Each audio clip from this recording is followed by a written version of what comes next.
Hey, what's going on, everybody? It is your boy, Angel R Talk, with the NYC Talking Podcast. The city of New York, Boricua from the Bronx. We're just going to jump right into it. I know I've been a bit tardy with producing these, but I have a new job. I'm busy working. I've been going through some stuff. We'll talk about all that. But, yeah, let's get right into it. So, first off, I want to talk about Marvel. I feel like ever since the Infinity Wars ended, that whole arc, everything that has come since then has kind of sucked. I mean, I don't want to say it sucked, but it didn't bring the same level of excitement. You know? Like, when you finished watching any of the Avengers in that arc, there was something still to look forward to, something big to happen. And every time one was going to come out, I'd get so excited. My son would get so excited. We're so happy. We can't wait for it to come out.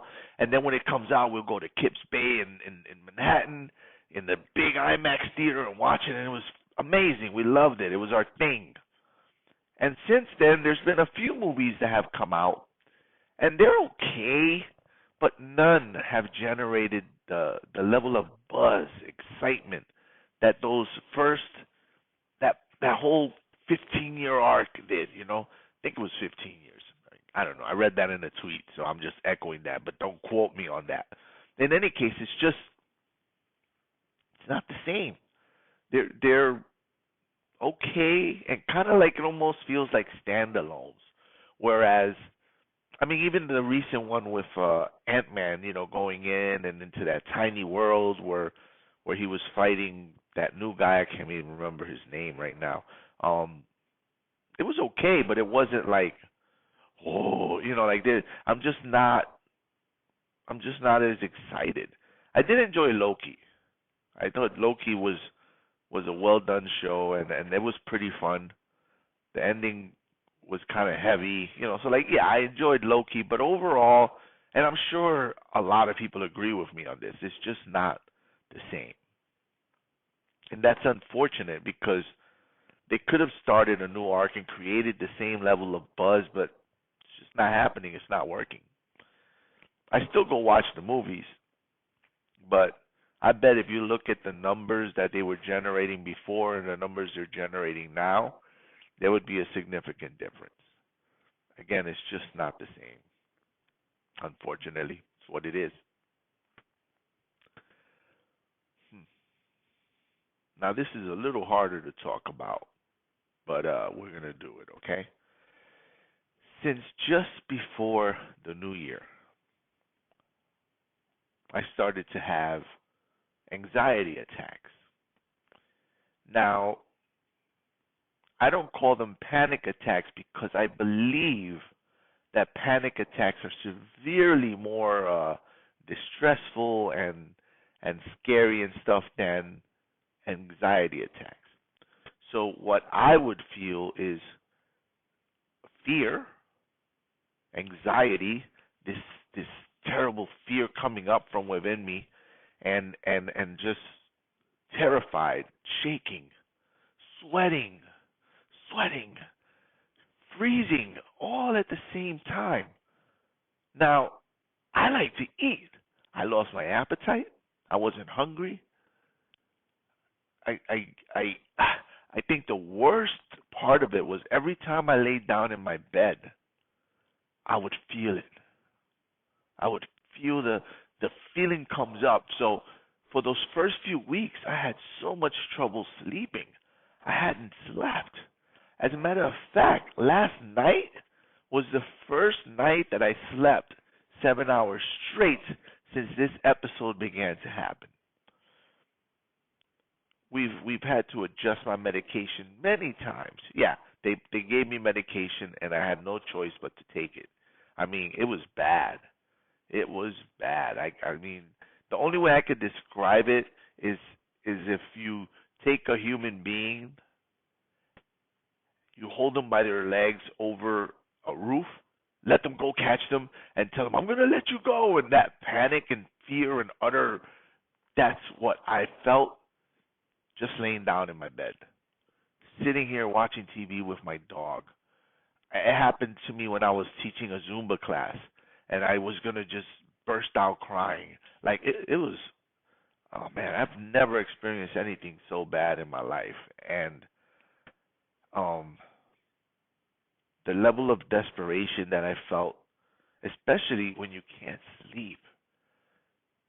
Anybody who's experienced sleep deprivation knows how delirious it can make you.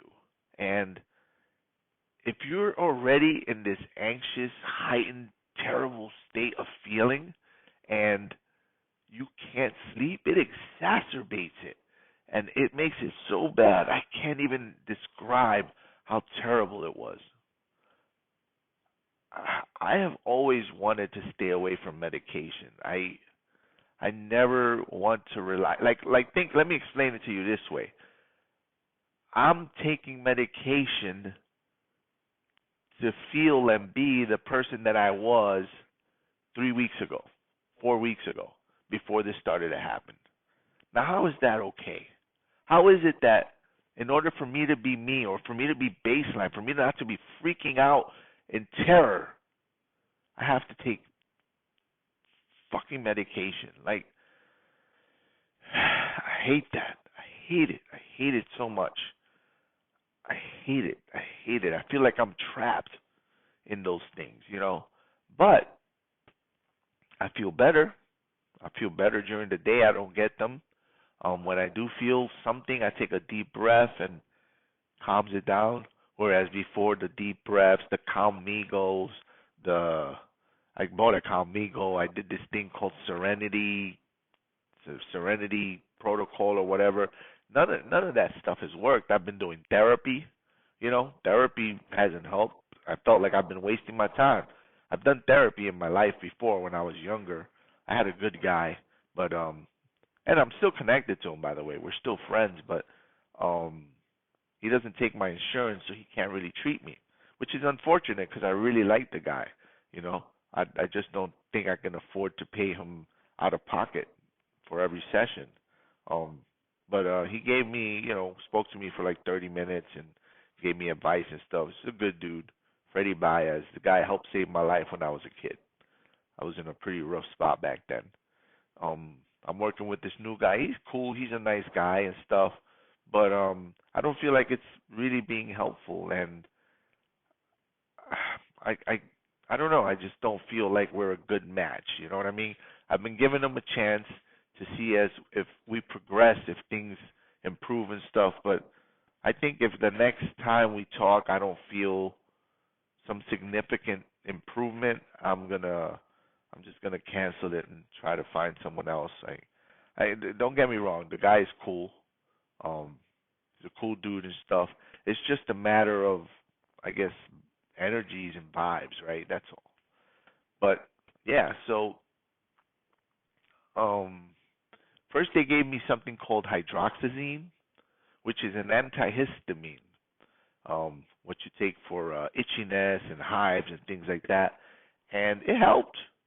It definitely helped. I mean, it would help me calm down in those first few days when this all started happening. Um, but it makes you sleepy, and compounded with the fact that I hadn't slept. To take an antihistamine, which makes me even sleepier, I was calmer, but those days were rough. They were so rough because I was so tired. And Jesus, to be tired and not be able to sleep because you're panicking and freaking out. So they gave me a nighttime medication to try to help with that.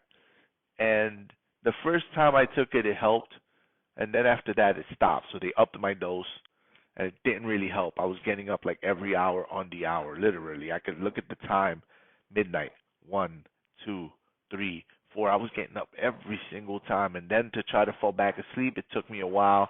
Then I get a couple of minutes, and then repeat the cycle all night long for weeks at a time. I've had such a rough time. Then they asked me to take Lexapro. So the nighttime one is called Trazodone, and uh, they went from 50 to 100 to 150 to 200, where 200 helped me get like 2 or 3 hours in a row. Um, but I was still waking up. Then I went back to sleep, and I got a few more hours. So 200 was a stronger dose that seemed to help. But I spoke with several psychiatrists, by the way, because I don't trust any of these medical people, and they all kind of concurred that I was taking the right path with these medications. They gave me something called Lexapro. Now, I didn't want to take Lexapro because, again, I'm trying to keep it as minimum as possible. However, once I verified with all three doctors, excuse me, you're still seeing the repercussions, by the way. This is me struggling still, but I'm better. I'm better, but I'm still recovering from this thing. Yeah, so the Lexapro, once I verified with all three different psychiatrists, especially there was one who I was waiting for. I've been waiting for him for about 2 weeks after I made an appointment because he kind of seemed like he came highly recommended and kind of hard to get an appointment with him and stuff. And I wanted to see what that guy says. And at the end of it all, he did say that I was okay to take the Lexapro, and he would encourage me to. However, he said he recognizes my reservation with it, and he was understanding that if I didn't want to take it, that I shouldn't take it. He didn't push me. He didn't press me. He said, I think it will help you. I think it will help you on this journey. And mind you, this is all a temporary thing. So he comforted me more than the others did. You know, he said it's temporary. You're taking it just to balance things out. And then we start to lower the dose, and hopefully things stay balanced. That's the objective. I was always under the impression that once you take it, it's like testosterone, right? I inject testosterone so my body stops making it. Then I need to keep injecting it so my body doesn't make it anymore. He said that's not how this works. It's more of you take it, things get normalized, and then you start to wean off it, which by then you should be okay. I hope that's the case. That's the plan. I started with a very low dose, but since I started that, he asked me to lower the dose of trazodone so that I can try a different medication to help me sleep better. But I will say that with the Lexapro in the day, early in the day, and then the trazodone at night, even at 50% of the original dose, I slept more. The first night I slept 2 hours, I got up, and then I slept like 8 hours, 6 hours, something like that. The second night, I went to sleep and I slept straight through 7 hours. This was the last 2 nights. I haven't done that in weeks. So it seems like the Lexapro is the key because I haven't taken hydroxyzine. I haven't taken that in quite a few days. I always carry one with me just in case, but I haven't taken it in days, and I've taken Lexapro now for 2 days. Today will be the third, and cut my trazodone dose by half to 100 milligrams, and I've actually slept. So maybe I don't even need to go to the other medication. I'm going to let him know what's going on and see what he says, but it's progress. It's progress, and we take what we can get. I got to tell you, this anxiety thing, I don't wish it on anyone. It is rough. It is rough. I never think that someone like me would be susceptible to this. I'm tough. I'm from the hood. I've fought. I grew up in the streets, dodging bullets, used as a shield in a shootout, jumped, stomped out by many people. I went to the military. I fought MMA. You know what I'm saying? Like to think that my body would make me fear and there's no reason to fear. Like I would never believe that this could happen to me. Here we are. we do what we can, the best we can, and just push on. Moving along, somewhat along the lines of this topic, but pulling into a different area. I called the National Crisis Hotline one night. I was not thinking of hurting myself. Um, I just, I was just like losing my mind. I was so tired, and I just wanted to talk to someone. That's all. And my wife was sleeping. I didn't want to wake her up. My son's sleeping. Like everybody's sleeping. It was like at 3 in the morning or something. So I made a couple of calls to the crisis center. Um, I called a couple of places. I ended up calling the the psychiatric ward in a hospital, trying to get some information about the medication and stuff. And they were like, "This is a psych ward. Do you need someone to come get you?" I was like, "Nope, I'm good. Bye bye." You know what I'm saying? Like, nah, son, I'm good. I'm good. In any case, I called the National Crisis Hotline, which I mean it's the suicide hotline. You call it. I called the veterans one first, and the veterans person was nice, and they were talking to me and trying to help me out, but I was having a really hard time hearing them. Like their headset was just not good quality, sounded really far away, and it was a struggle to have a conversation with that person. So this would present a problem if somebody was going to hurt themselves and in a really, really different type of space. So that was concerning, right? But they were helpful, all things considered. Despite the crappy audio, they did try to help me and spoke to me, and they were kind and gentle and stuff. Then I called another time, and the second time I called, the person was like belittling me, like like crapping on me, yo. Like they were like, I said, I'm struggling with the medication. I'm not sure what to do. I can't sleep, blah blah blah. And she's like, well, weren't you told to take this? Why are you taking this instead? Why aren't you doing what they told you? Like, dude, you're talking to someone in a fragile state. Thankfully, I wasn't a person who wants to hurt themselves. But, I mean, the tone, what she was saying, she's like, why are you taking that medication then? I said, well, I'm trying to sleep. I'm trying different things. Well, if you were told to do this, then why don't you do that instead? Like, what are you doing? Like, this is how she was talking to me. I said, you know what? I'm going to go now. Thank you for your help. Is there anything else I can? No, I'm good. Dude, what the fuck?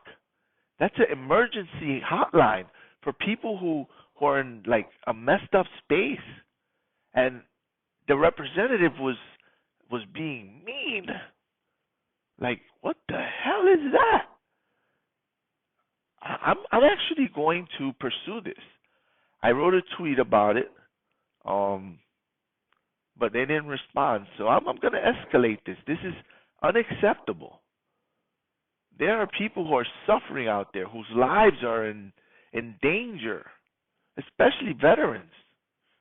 Again, the veteran was nice.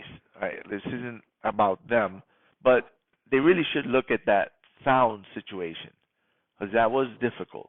If I were hysterical over here and about to do something really bad, and I called and this was the person I was speaking to, it might present a problem because I can't hear you. I could barely hear you. But we got through that call. The other one, I just couldn't keep talking to her because she was pissing me off. But if I were in a much more fragile state and somebody who I called to help me were talking to me like that, it would not be helpful. So I intend to pursue this. I'm going to look at their contact information, and I'm going to find a way to escalate and report that person because that was just mean. Yeah, we're not going to let that slide. I tried on Twitter. They haven't responded. I'm going to look again. I'm going to retweet it, and then I'm going to look at other places. And I've been meaning to write a blog article about that too. That was terrible. I mean, really, like if somebody's calling you to help save their life and that's how you treat them, you should not be doing that job. That woman should not be there. We got to get her out. I'm going to push for that. On those same similar lines, I noticed that I've tried to get help from the Air Force, the VA, the military and stuff. And because I was a reservist the whole time, nothing is available to me. The rep that I spoke to at the VA was very nice. She was a very nice lady. She was helpful. She was trying to find a way. But based on what I did in my time and the way it went through, I was eligible for no help at all, nothing. And, you know, I get that reservists aren't on active duty as long as everybody else. I get that. And I didn't go to combat, right? I didn't do combat, and I never claimed that I did. I never try to lie about that and stuff. I've always been very honest. I never saw combat.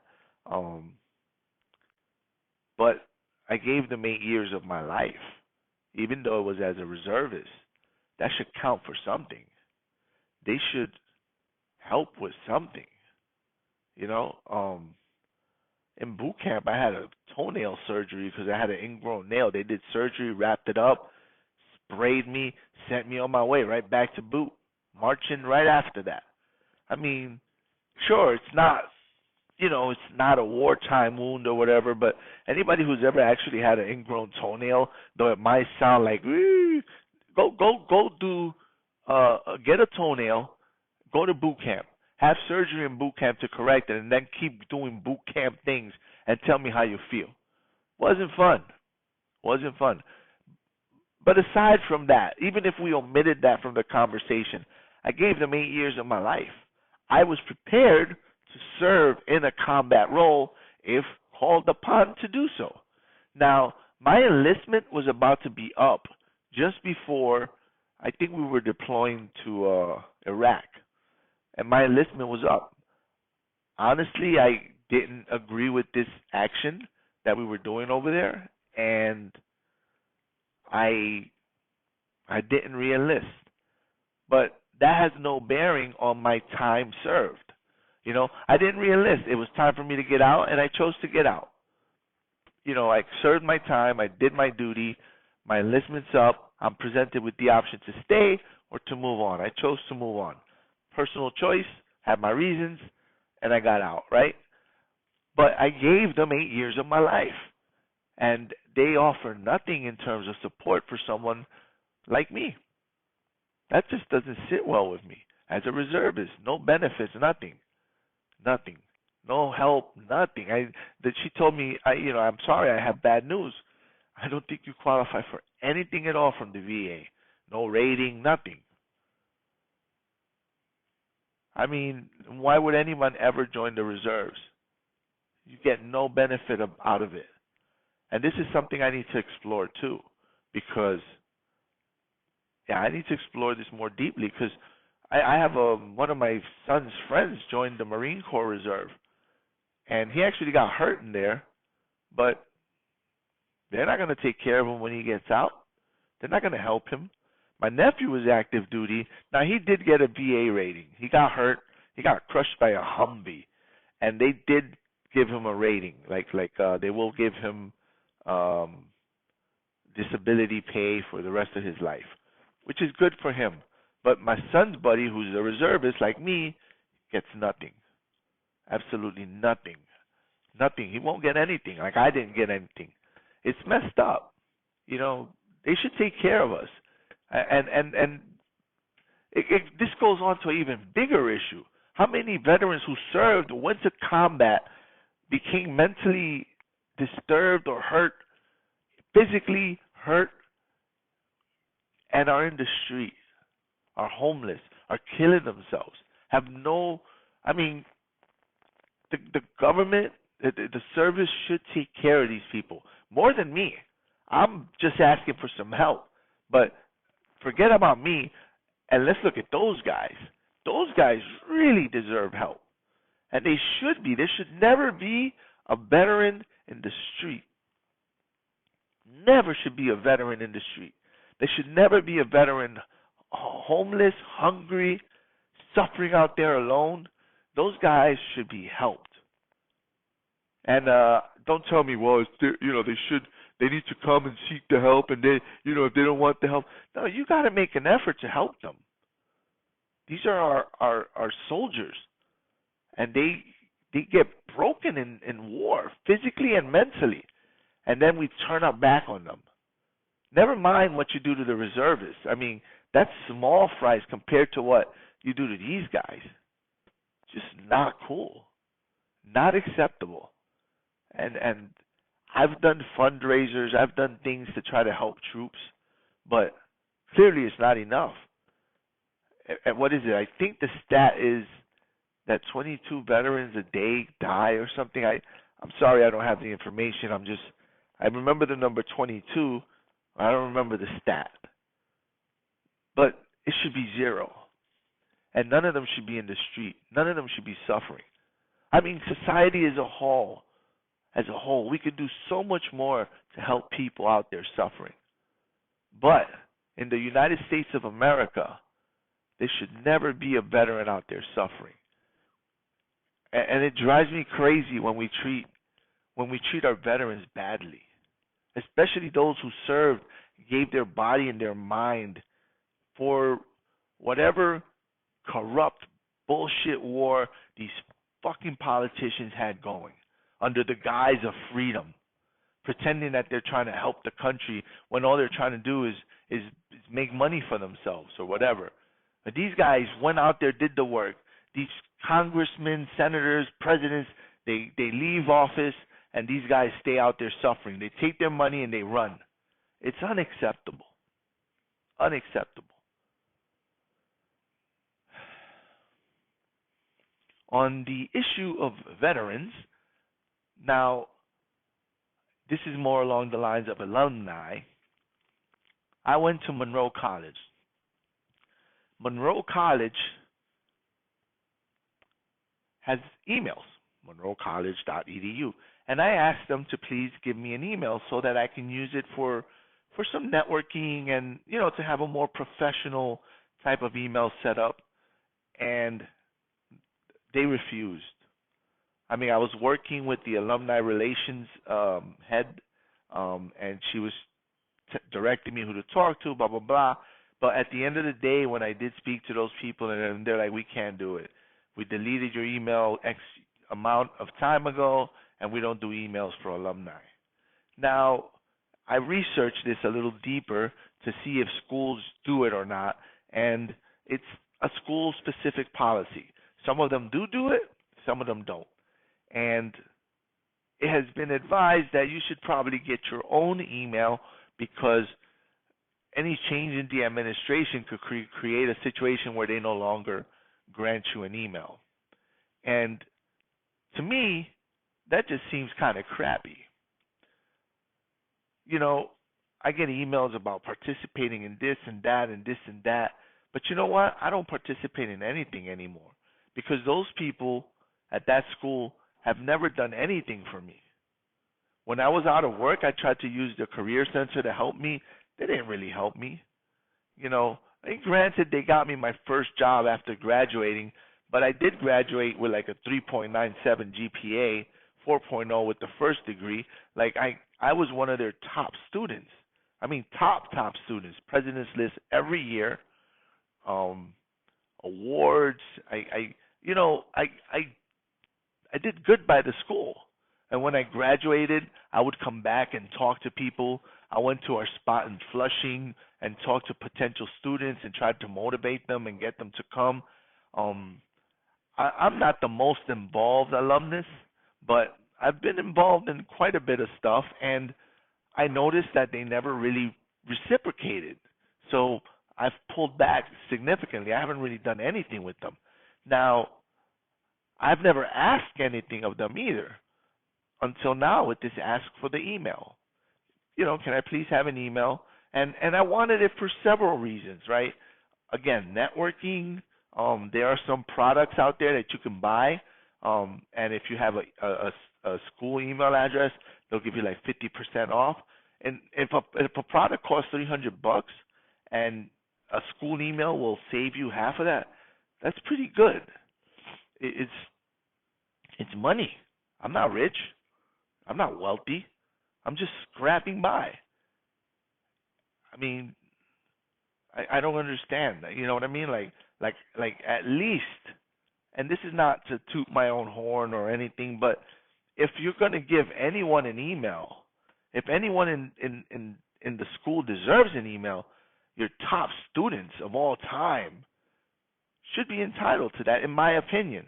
It should be a courtesy. We built this place. I was in there in 97, 96, 95. Like, I mean, I know the school was around longer than that, but I mean, we elevated you, you know, before you even had your master's programs and all that stuff. And it's just like the Air Force. There's no support. They won't even give me an email address. And the person said, well, we don't do this, da da da. Glad you understand. I don't fucking understand. I don't understand. It's not cool. Again, your top tier, creme de la creme students, and you can't even help them out. Very disappointing. Very disappointing.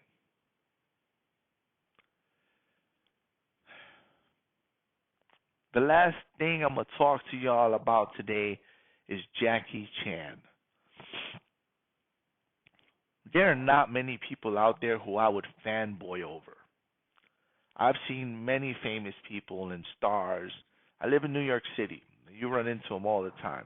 I see them and I go, give them a nod. That's it. Like, you know, keep it pushing. If they don't nod at me, I don't nod at them. Like, I try to be friendly, but I'm not really like, oh my God, how are you? Oh my God, you're such a. I don't do that shit. They're people just like me and you, men, women, just like you and me. They just happen to be very famous and very wealthy. And what good does it do me to run over there and grovel at them? Doesn't do shit for me. They're not going to do anything for me. They don't give a fuck about me. They're not going to remember me 5 minutes later. So why would I grovel at them? That's child stuff. You know what I mean? Kids do that. Little kids, and not grown men. Grown men don't do that shit. However, Jackie Chan is someone who I've loved since I was a kid. Big fan. Big fan of Jackie Chan. And I was at Nobu, a nice restaurant in the city, eating with my then girlfriend. I think it was my birthday or her birthday. I can't remember. But we were at Nobu, and I saw Jackie Chan, and I saw Chef Nobu. And I went over, when they were talking to a bunch of people, all women, by the way, all women. And I tried to, get their attention, and they kind of just, brushed me off, So I was like, yo, it's not that he doesn't talk to fans, because he's talking to these women. All the women, bro. Now, I get that. I think I'm a dude. I get it. But I'm like one of your biggest fans in the world. None of them, they were young. None of them are going to be the level of fan that I am. They don't really care. They might recognize you from Rush Hour. I'm talking about the sequel to Fist of Fury and way back old movies, all these crazy old movies that were super low budget. I was watching those. I had them all, man. I was a huge fan. Admittedly, I still am. I'm still a fan of Jackie Chan. I saw the movie The Foreigner. It was phenomenal. That movie was so good. I loved it. He's a dope actor, and I'm a big fan. Now, he's talking to all the women ignoring me, his big fan, and I got kind of, got in my feelings about that. I was like, yo, the fuck? So I kind of put my arm on his shoulder to try to get his attention. Now, I just learned today that Chinese people believe that putting an arm on their shoulder is bad luck. I did not know this. I didn't know this. I just was trying to get his attention. And he kind of shrugged me off and turned around like he was going to strike me, bro. Now, at that moment, I was kind of like, I was kind of shocked, but I was like, yo, how dope would it be to get knocked out by Jackie Chan, bro? That would be epic. You know what I mean? Like, what a hell of a story that would make. I got knocked out by Jackie Chan. And then I'd sue the fucker, right? Obviously, I'd have to sue him. It's like, all right, you see what you did?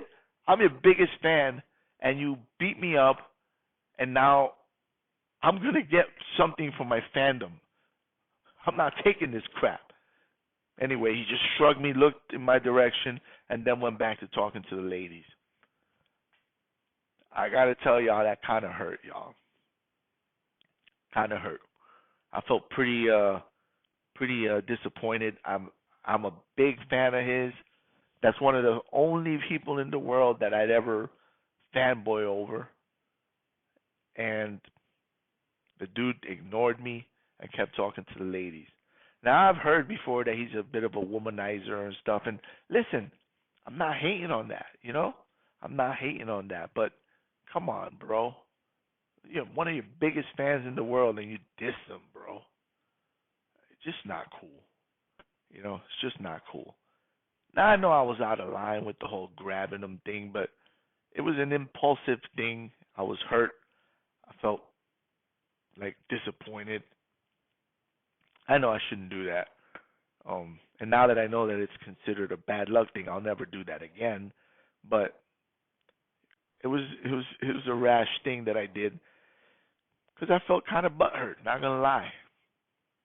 I boycotted him for a while. He had some movie out there with a balloon or whatever. I don't remember, a hot air balloon or some crap like that. I never watched it.